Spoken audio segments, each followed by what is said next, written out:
السلام علیکم ورحمۃ اللہ نحمدہ ونصلی علی رسولہ الکریم اما بعد فاعوذ باللہ من الشیطان الرجیم بسم اللہ الرحمن الرحیم رب اشرح لی صدری ویسر لی امری واحلل عقدۃ من لسانی یفقہوا قولی۔ کتاب وہ باتیں جن کا نہ جاننا کسی مسلم کے لیے روا نہیں، یعنی ہر مسلمان کے لیے جائز ہے کہ وہ ان باتوں کو سیکھے۔ یہ دین کی بنیادی باتیں، دین کی بنیادی تعلیمات ہیں جن کا علم ہر مسلمان کو ہونا چاہیے۔ اور اس میں ہم عقائد کا بیان پڑھ چکے تھے، اس کے بعد عبادات کے بیان میں ہم طہارت کے موضوع پہ بات کر رہے تھے۔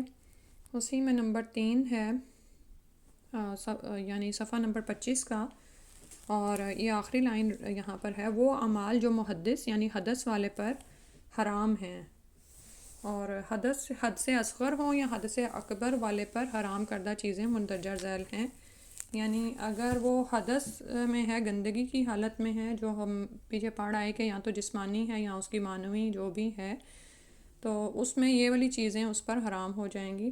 پہلی ہے نماز، خواہ فرض ہو یا نفل۔ اس کی دلیل ابن عمر رضی اللہ عنہما کی حدیث ہے کہ نبی صلی اللہ علیہ وسلم نے فرمایا، بغیر وضو کے اللہ تعالیٰ کوئی نماز قبول نہیں کرتا۔ ٹھیک ہے، تو یعنی اگر آپ کو وضو کی حاجت ہے تو وضو کے بغیر نماز قبول نہیں ہوگی۔ دوسرا ہے مصحف کو چھونا۔ رسول اللہ صلی اللہ علیہ وسلم نے عمر بن حزم کو جو خط لکھا تھا اس میں فرمایا تھا، مصحف کو صرف پاک شخص ہی چھو سکتا ہے۔ تیسرا ہے خانہ کعبہ کا طواف۔ اللہ کے نبی صلی اللہ علیہ وسلم کا فرمان ہے، خانہ کعبہ کا طواف نماز ہی ہے، سوائے اس کے کہ اللہ تعالیٰ نے اس میں بات کرنا مباح قرار دیا ہے۔ اور یہ اس میں اس دن ہم پڑھ رہے تھے کہ طواف چونکہ نماز کی طرح ہے تو اس میں بھی وہ تمام چیزیں حرام ہو جاتی ہیں جیسے نماز کی حالت میں ہوتی ہیں۔ ٹھیک ہے، سوائے اس کے کہ نماز میں تو بات بھی نہیں آپ کر سکتے، الا یہ کہ کوئی نماز ہی کو درست کرنے والی کوئی چیز ہو تو کوئی حرکت آپ کریں، مثلاً اگر صف فل ہونے والی ہے اور آپ نے نماز کی نیت باندھ لی تو آپ کریں گے۔ اسی طرح طواف میں بھی نماز جو وضو ہے وہ شرط ہے، یعنی طہارت شرط ہے۔ یہ دو ہی کام ہیں جن کے لیے طہارت شرط ہے، تو پھر اس کی حالت بھی وہی ہے جو کہ نماز کی ہے۔ ٹھیک ہے، تو اس سے آپ یہ دیکھیں کہ وہ اعمال جو خواہ مخواہ میں لوگ سیلفیز اور ایسی چیزیں بنا رہے ہوتے ہیں طواف کے دوران، وہ بالکل منع ہیں، سوائے اس کے کہ اللہ تعالیٰ نے اس میں بات کرنا مباح قرار دیا ہے۔ یعنی اگر کوئی بات کرنے کی ضرورت پیش آ جائے تو اس کو مباح کہا ہے۔ اور نبی صلی اللہ علیہ وسلم نے طواف کے لیے وضو کیا ہے، اور آپ صلی اللہ علیہ وسلم سے ثابت ہے کہ آپ صلی اللہ علیہ وسلم نے حائضہ کو طواف کرنے سے منع فرمایا قبل اس کے کہ پاک ہو جائے۔ ٹھیک ہے، اور اس میں بھی آپ ساری ڈیٹیلز جانتی ہیں، اسی لیے خواتین بعض اوقات کیا ہوتا ہے وہ پیچھے بھی، ان کے لیے پیچھے باقیوں کو بھی رہنا پڑتا ہے کیونکہ ان کا طواف نہیں ہوا ہوتا، کیونکہ طواف کے لیے طہارت شرط ہوتی ہے، اس کے لیے پھر بعض اوقات حیض یا نفاس والی خواتین کو انتظار کرنا پڑتا ہے۔ ذیل میں ان امور کا ذکر ہے جو صرف حد سے اکبر کی وجہ سے حرام ہوتے ہیں۔ نمبر 1، قرآن پڑھنا۔ علی رضی اللہ عنہ نے فرمایا، سوائے جنابت کے کوئی چیز نبی صلی اللہ علیہ وسلم کو قرآن سے نہیں روکتی تھی۔ دوسرا، بغیر وضو کے مسجد میں ٹھہرنا، کیونکہ اللہ رب العزت فرماتا ہے، اے ایمان والو، جب تم نشے میں ہو نماز کے قریب بھی نہ جاؤ جب تک کہ اپنی بات کو سمجھنے نہ لگو، اور جنابت کی حالت میں جب تک کہ غسل نہ کر لو تم کیا کرو، مسجد میں نہیں جاؤ گے۔ ہاں، اگر راہ چلتے گزر جانے والے ہو تو اور بات ہے، یعنی بعض اوقات یہ ہے کہ آپ کسی ایسی جگہ سے آپ کا گزر ہوتا ہے، آپ وضو کی حالت میں نہیں ہیں لیکن آپ کو مسجد کے اندر سے گزرنا پڑتا ہے، یا بعض اوقات وہ آپ کا راستہ ہوتا ہے، تو ایسے شخص کو اجازت ہے صرف۔ لیکن حد سے اکبر والا اگر وضو کر لے تو مسجد میں ٹھہر سکتا ہے، اور اسی طرح اگر صرف مسجد سے گزر جائے تو بھی کوئی حرج نہیں۔ ٹھیک ہے، مسجد سے وہ گزر جائے، ظاہر ہے وہ نہانے کے لیے باہر جائے گا اور پوری مسجد سے گزرے گا بھی۔ اور دوسرا یہ کہ حد سے اکبر والا، جیسے معتکفین جو ہوتے ہیں، اعتکاف کرنے والے، ان کے ساتھ کبھی کبھی ایسا معاملہ ہوتا ہے کہ وہ حد سے اکبر میں ہوتے ہیں اور ان کو وہ غسل کرنا ہے، تو پھر کیا ہے کہ وہ وضو کر کے ٹھہر سکتے ہیں۔ اور بھی اس طرح کی کچھ صورتیں نکل سکتی ہیں۔ قضائے حاجت کے آداب آج دیکھ لیتے ہیں۔ قضائے حاجت کے وقت یہ باتیں مستحب ہیں، لوگوں سے دور چھپ کے قضائے حاجت کرنا۔ دوسرا، شروع میں یہ دعا پڑھنا، اللہم انی اعوذ بک من الخبث والخبائث، اے اللہ میں خبیث جنوں اور جننیوں سے تیری پناہ چاہتا ہوں۔ اور یہ دعا بچوں کو بھی ضرور سکھانی چاہیے، کیونکہ باتھ روم ہی ایسی جگہ ہوتی ہیں جہاں پر یہ شیاطین جن اور جننیاں بسیرا کیے ہوئے ہوتی ہیں، کیونکہ وہ گندگی میں رہنا پسند کرتے ہیں نا۔ اور اسی طرح اوپر جو بات آ رہی ہے کہ لوگوں سے دور چھپ کے قضائے حاجت کرنا، آپ یہ دیکھیں کہ اللہ نے انسان کو پیدا فرمایا اور اللہ تعالیٰ جانتے ہیں کہ یہ ایسے کام ہے جس میں انسان کو حقیقت میں تنہائی کی ضرورت ہوتی ہے، ٹھیک ہے. ادروائز بعض اوقات تو یہ ہے کہ بڑے بڑے لوگ جب انہیں پتہ چل جائے باہر کوئی ہے یا کوئی گزر رہا ہے تو وہ پھر حاجت روک لیتے ہیں یا ان کے جسمانی نظام میں خلل آتا ہے. اسی طرح بعض اوقات بچوں کا بھی یہ حال ہوتا ہے. لیکن آج صرف اپنی مرضی اور اپنے حقوق کے نام پر نعوذ باللہ کچھ ملکوں میں یہ باتیں بھی ختم ہوتی چلی جا رہی ہیں. اللہ سبحانہ تعالیٰ ہم پر رحم فرمائے. اس کے بعد ہے اور قضائے حاجت کے وقت یہ باتیں واجب ہیں. پیشاب سے بچنا، یعنی پیشاب کے چھینٹوں سے بچا جائے گا اور یہ بہت ضروری ہے. ہر ممکن حد تک انسان پوری کوشش کرے اور بچوں کو بھی سکھائے، کیونکہ نعوذ باللہ قبر کا عذاب جو ہے وہ اس پر ہے اگر کوئی ایسا نہیں کرتا. شرمگاہ کی ستر پوشی، دوسرا یعنی کہ جہاں پر آپ بیٹھے ہیں وہاں پر باقاعدہ اطمینان کر کے بیٹھیں کہ یعنی کہ کوئی آپ کو دیکھ نہیں رہا. اور اسی طرح ظاہر ہے پہلے زمانے میں باہر ہی واش رومز ہوتے تھے تو نبی صلی اللہ علیہ وسلم بہت زمین سے بہت قریب ہو کر کپڑا اٹھاتے، اور اسی طرح آپ صلی اللہ علیہ وسلم کے پاس ایک اسٹک ہوتی تھی جسے وہ گاڑ کر اس کے اوپر کپڑا ڈال دیتے تھے تو اس سے ایک طرح سے پردہ ہو جاتا تھا. اس کے بعد ہے قبلہ کی طرف چہرہ یا پیٹھ کرنا، اور یہ بھی اوپن ایریاز میں ہوگا. یعنی جب ہم یہ بات پڑھتے ہیں نا تو ہمارے ذہنوں میں یہ شکوک و شبہات پیدا ہونا شروع ہو جاتے ہیں، وسوسے آتے ہیں. کیونکہ یہاں پہ تو آپ دیکھیں یوزلی واش رومز کا یا تو فرنٹ اس کی یا بیک اس کی کعبے کی طرف ہوتی ہے، لیکن اس میں چونکہ دیوار کی آڑ آ جاتی ہے اس لیے اس پہ ہمیں اس کی ضرورت نہیں ہے. لیکن اگر کبھی ایسا موقع پیش آئے کہ آپ کھلے ایریے میں ہیں تو پھر یہ اطمینان کر لیں کہ قبلے کی طرف چہرہ یا پیٹھ نہ ہو. اور اسی طرح ظاہر ہے جہاں پر تو مجبوری ہے تو ٹھیک ہے، لیکن جب آپ اپنا گھر بنائیں اور تو چاہے دیواروں کے اندر بھی کوشش کریں کہ اس کا فرنٹ اور بیک باتھ روم کا قبلے کی طرف نہ ہو. راستوں اور لوگوں کے اٹھنے بیٹھنے کی جگہوں میں قضائے حاجت کرنا، یہ بھی ایک گندہ فعل ہے. اس سے لوگ یعنی کہ برا ان کو لگتا ہے یا کراہیت آتی ہے، تو اس سے بھی احتیاط کرنی چاہیے. جیسے بعض اوقات ہوتا ہے نا کہ چھوٹے بچے ہوتے ہیں یا ویسے سفر میں مسافر کو ایسی ضرورتیں خاص طور پر پیش آتی ہیں تو حتی الامکان انسان کوشش کرے کہ راستے اور لوگوں کے اٹھنے بیٹھنے کی جگہوں پر یہ نہ کرے. ٹھہرے ہوئے پانی میں پیشاب کرنا، اسی طرح سے اگر کبھی آپ کو ٹھہرا ہوا پانی کہیں نظر آئے اور وہ صاف ہے تو ویسے بھی پانی کو آپ نہیں جانتے کہ کون پیے نا، وہاں سے کوئی جانور کوئی پودا، تو وہاں پر بھی نہیں یہ کرنا چاہیے، بلکہ حتی الامکان کسی اور جگہ پر پہنچ کر اور اگر تو ممکن ہو سکے تو اس کو مٹی سے چھپا بھی دیا جائے. قضائے حاجت کے وقت مکروہ باتیں. قضائے حاجت کے وقت دائیں ہاتھ سے ذکر یعنی شرمگاہ چھونا، یعنی جب آپ استنجا کریں تو دائیں ہاتھ سے نہیں کرنا. دائیں ہاتھ سے استنجا یا پتھر وغیرہ کا استعمال کرنا. قضائے حاجت کے وقت بات کرنا اور بالخصوص اللہ کا ذکر کرنا. اور اس میں آپ یہ دیکھیں کہ اس بات کو بھی بڑا زیادہ فوکس کرنے اور دیکھنے کی ضرورت ہے کہ بچے بعض اوقات موبائل ہی واش رومز میں لے جا رہے ہوتے ہیں. مجھے نہیں سمجھ آتی. حالانکہ آپ یہ دیکھیں دنیا میں 2 ایسی جگہیں ہیں جہاں پر جیسے ایک تو ابھی ہم نے جو دعا سیکھی اللہم انی اعوذ بک من الخبث والخبائث، تو یہ ہماری ضرورت کی جگہ ہیں، ہمیں جانا پڑتا ہے لیکن فوراً آپ نکل آئیں. اسی طرح بازار جانے کے لیے باقاعدہ دعا سکھائی گئی ہے، اور بازار میں بھی بلا ضرورت انسان نہ جائے اور جتنی حاجت ہو وہ پوری کر کے نکل آئے. ٹھیک ہے. تو اور کہاں کہ انسان واش روم میں موبائل لے جائے اور اس کو ٹک ٹاک چیک کر رہے ہیں. سبحان اللہ، اللہ سبحانہ تعالیٰ اس سے ہمیں محفوظ فرمائے. اور اسی طرح وہاں پر اللہ کا ذکر نہیں ہوگا، اور ایسی ہی چیزیں جو اگر آپ نے کچھ پہنی ہوئی ہیں، جیسے بعض لوگ جو ہے کوئی ایسا لاکٹ پہنتے ہیں جس پہ اللہ یا شاعر اللہ وغیرہ بنے ہوتے ہیں نا کچھ بھی ایسے، تو ان کی بھی احتیاط کی جائے کہ انہیں واش روم میں نہ لے جایا جائے. اور اگر یعنی پرس وغیرہ ہیں اور آپ مسافر ہیں اور کسی ایسے واش روم میں جانا پڑ گیا تو کسی کو باہر دے جائیں یا پرس میں سے وہ چیز خاص طور پر نکال کے باہر رکھ دیں. یعنی کرنسی لے جانے سے تو منع نہیں کیا گیا باتھ روم میں نا، لیکن یہ ہے کہ اگر آپ کے بیگ میں کوئی دعاؤں کی کارڈ کتاب ایسی چیز ہے تو اس کو الگ رکھ دیں. ویسے تو اب واش رومز کے ساتھ ہی کچھ ایریاز ایسے بنے ہوتے ہیں جو اندر بھی ہوتے ہیں اور وہ واش روم سے ہٹ کے ہوتے ہیں، تو وہاں پر احتیاط کے ساتھ یہ چیزیں چھوڑ دیں. استنجا اور پتھر وغیرہ کے استعمال سے متعلق احکام. استنجا سے مراد ہے بول و براز کے راستے سے نکلنے والی گندگی کو پانی سے صاف کرنا. ٹھیک ہے. اور استجمار کا مطلب ہے بول و براز کے راستے سے نکلنے والی گندگی کو پانی کے بغیر پتھر یا ٹیشو وغیرہ سے صاف کرنا. ٹھیک ہے.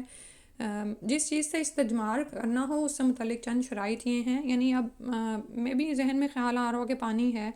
آپ یہ دیکھیں کہ بعض اوقات بہت جو تہذیب یافتہ ممالک ہوتے ہیں وہاں پہ بھی کبھی ایسی سچویشن پیش آ جاتی ہے، یا کسی انسان کو فرداً پیش آ سکتی ہیں کہ وہ کسی ایسی جگہ پر ہو، اور یہ تو ایسی ضرورت ہے نا کہ آپ اسے کنٹرول نہیں کر سکتے، بلکہ بچوں کو بھی بتائیں کہ اگر واش روم کی حاجت ہے تو آپ اس کو روک نہیں سکتے، کیونکہ یہ بہت ساری جسمانی پیچیدگیوں کا باعث بن جاتی ہے یہ چیز نا. اگر یہ ہیبیچول ہو جائے نا انسان پیشاب روک رہا ہے اور باتھ روم روک رہا ہے، اور وہ اس کو بڑا کول سمجھ رہا ہے کہ میرے میں اتنی طاقت ہے، لیکن ان کو بتانا چاہیے کہ یہ آپ کے جسم کے اندر جسمانی پیچیدگیوں کا باعث بن جاتے ہیں. ٹھیک ہے، تو اگر آپ کسی ایسی جگہ پہ ہیں جہاں پر آپ کو حاجت پیش آ گئی اور وہاں پر پانی نہیں ہے، تو پھر اگر آپ استجمار کر رہے ہیں تو پھر کیا یوز کریں گے؟ اگر مٹی استعمال کریں یا جو بھی، تو ان میں کیا شرائط ہیں کہ مباح ہو، طاہر ہو یعنی پاکیزہ ہو. یعنی مباح کا مطلب ہے کہ حلال حرام کا تو اس میں ظاہرہ چکر نہیں ہے، لیکن حرام وغیرہ نہ ہو، لیکن یہ ہے کہ مباح ہو. اس کے بعد ہے طاہر پاکیزہ ہو، اس سے صفائی ممکن ہو، یعنی کوئی ایسی گندی چیز نہ ہو کہ جس کو آپ ملیں تو مزید نعوذ باللہ گندے ہو جائیں، بلکہ وہ ایسی چیز ہو جس سے صفائی ممکن ہو سکے. ہڈی یا گوبر نہ ہو، کیونکہ ہڈی جو ہے وہ جن بھائیوں کی خوراک ہے. ٹھیک ہے، وہ جس ہڈی پر بسم اللہ پڑھتے ہیں اس پر گوشت آ جاتا ہے، اور گوبر کے لیے بھی شاید آتا ہے کہ وہ جنوں کے جانوروں کے لیے ہے. پھر ہے کوئی محترم شے نہ ہو، جیسے وہ اوراق جن میں اللہ تعالیٰ کے نام ہوں. ٹھیک ہے، یعنی بعض اوقات ایسے کوئی پیپرز فالتو پڑے ہوتے ہیں تو ان میں بھی چیک کر لینا چاہیے کہ ایسا کچھ نہ ہو. استجمار پر اکتفا کرنا 2 شرطوں کے ساتھ جائز ہے. نکلنے والی گندگی معروف جگہ کے علاوہ کہیں اور نہ لگی ہو.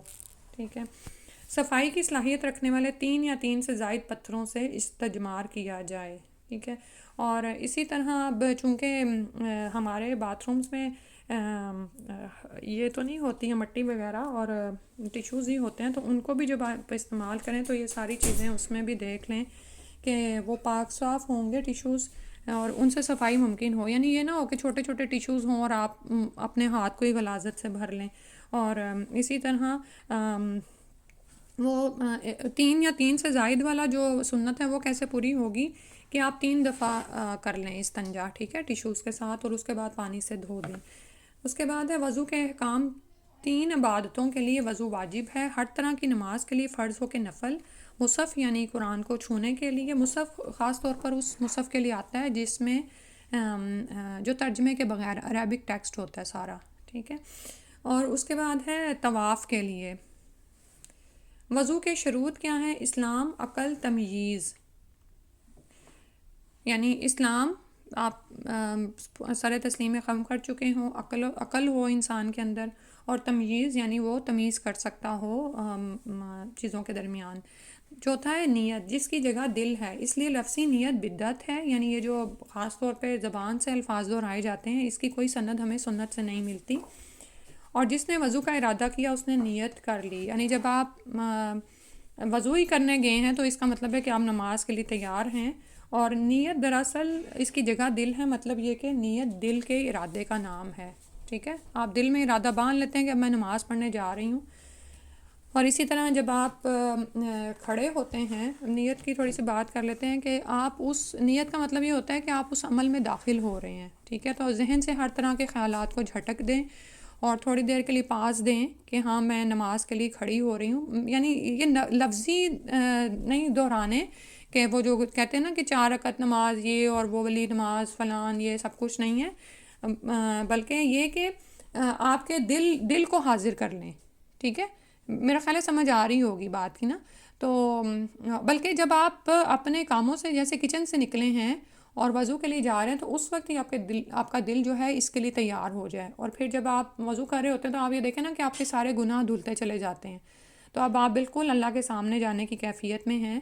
تو نیت اسی چیز کا نام ہے کہ میں ایک خاص چیز میں داخل ہو رہی ہوں اور میں باقی سب چیزوں کو خود پر حرام کر رہی ہوں. اسی لیے جب ہم اللہ اکبر کہتے ہیں نا تو اس کو تکبیر تحریمہ کہتے ہیں، کہ وہ تکبیر اللہ اکبر جو بہت ساری چیزوں کو آپ پر حرام کر دیتی ہے. تو پھر ظاہری طور پر بھی ہم ہل جل نہیں کر رہے ہوتے، اور اسی طرح وہ کام جن سے روکا گیا ہے، اور یعنی حلال کام بھی اس وقت ہم چھوڑ دیتے ہیں. تو اسی طرح دل کو بھی ایسے تمام اللہ کے علاوہ کے خیالات سے پاک کر لیں.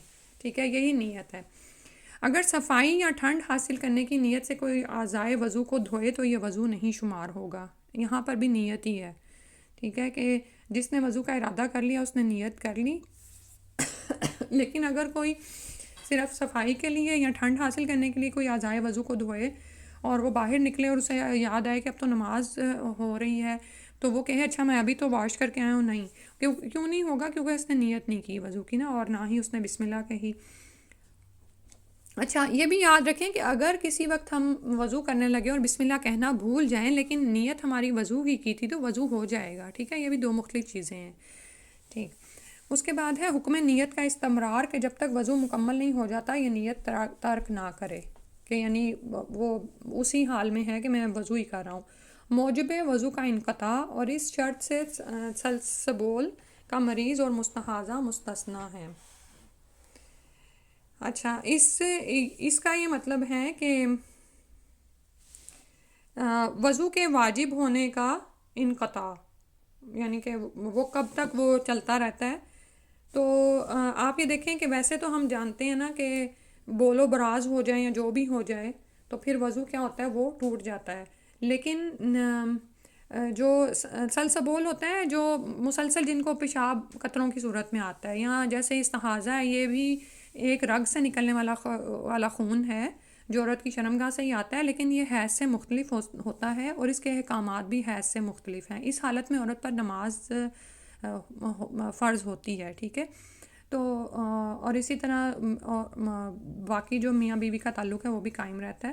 تو پھر مستحاضہ کی جب مریض جب ایک دفعہ یا سلسبول کا مریض ایک دفعہ وضو کر لیتے ہیں, تو اب اگر ان کا کچھ نکل بھی رہا ہے, کیونکہ استحاضہ کا خون بھی بعض اوقات ایک رگ سے مسلسل جاری ہو رہا ہوتا ہے. جیسے ایک صحابیہ کے لیے آتا ہے کہ وہ ان کو نبی صلی اللہ علیہ وسلم, انہوں نے جب نبی صلی اللہ علیہ وسلم کو بتایا کہ خون تو ایک کپڑا یا اس سے بھی زیادہ ہے, میں لنگوٹ بھی کستی ہوں, لیکن تو انہیں کہا گیا تھا کہ پھر نیچے برتن رکھ لو. ٹھیک ہے, تو اب وہ وضو کی حالت میں یہ سب کچھ ہو رہا ہے لیکن ان کا وضو پھر چل رہا ہے کیونکہ وہ مجبور ہیں. ٹھیک ہے, اسی طرح سلسبول کے مریض کے ساتھ ہوتا ہے یہ.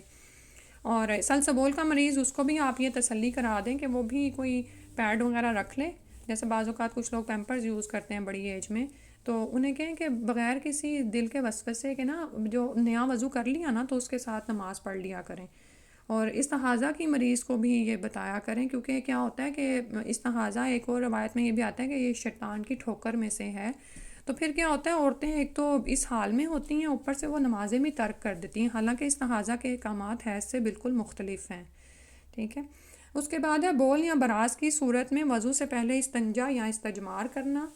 ٹھیک ہے, پانی کا طہور اور مباح ہونا, جلد تک پانی کو پہنچنے سے روکنے والی چیز کا ازالہ. ٹھیک ہے, اب یہ جو 7واں پوائنٹ تھا نا, یہ وہی اوپر ہم پڑھ رہے ہیں, اس کو ذرا انہوں نے مزید وضو کے شرائط کہہ دیے ہیں کہ وضو کرنے سے پہلے آپ کیا کریں, یہ دونوں کام کر لیں. اگر آپ نے واش روم گئے ہیں تو استنجا کیا ہوا اور استجمار کیا ہو, یہ اس سے پہلے کے کام ہیں, وضو کرنے سے پہلے کے, علاوہ سلسبول اور مستحاضہ. یا اس میں ایک اور بھی پیشنٹ آتا ہے جو خیر اس میں یہ ہے کہ گیس نکلنا, کچھ لوگوں کو گیس خارج ہوتی رہتی ہے, لیکن گیس کا مسئلہ یہ ہے, معاملہ یہ ہے کہ اس میں کوئی چیز جسمانی طور پر آپ کو نہیں لگتی, یعنی حسی طور پر نہیں لگتی جسم پر. ٹھیک ہے نا, تو لیکن اس کے لیے بھی آپ یاد رکھیں کہ وہی جو احکامات ہیں نا, کہ وہ ایک دفعہ نیا وضو کر لے, اور اگر اس کا وضو رکتا ہی نہیں ہے کہ وہ 2 یا 4 رکعت پڑھے, تو پھر اس کے لیے بھی یہی ہے کہ ہر نماز کے لیے تازہ وضو کر لے. کیونکہ کچھ لوگوں کو نا پیٹ کی ایسی بیماری ہوتی ہے کہ ان کا وضو نہیں رہتا ہے. اچھا, اس کے بعد ہے پانی کا طہور اور مباح ہونا, یعنی گندے پانی سے وضو نہیں ہوگا. اور پانی پیچھے ہم دیکھا ہے کہ کون سا پانی پاک ہوتا ہے, جس کا رنگ, بو یا ذائقہ نہ بدلا ہو. ٹھیک ہے, اس کے بعد ہے جلد تک, اور رنگ, بو یا ذائقہ بھی آپ یہ دیکھیں کہ بعض اوقات پاک چیز جو ہوتی ہے نا وہ پانی میں گر جاتی ہے, تو وہ پانی کو ناپاک نہیں کرتی. مثلاً آٹے کا اثر رہ گیا.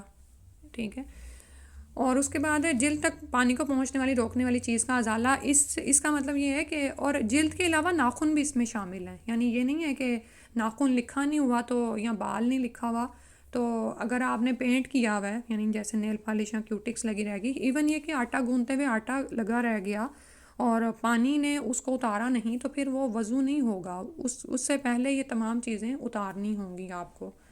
تو آپ یہ دیکھیں کہ آج کل لوگوں کو یہ بتانے کی کتنی ضرورت ہے کہ وہ خواتین جو مستقل ناخن لگا لیتی ہیں اور وہ جا کے پارلرز ہی اتارنے پڑتے ہیں، وہ گھر پہ وہ اتارتی بھی نہیں ہیں، پھر کسی فنکشن کے لیے کرائے، اور یعنی کہ آپ مسلسل ایک گندگی کی حالت میں ہو۔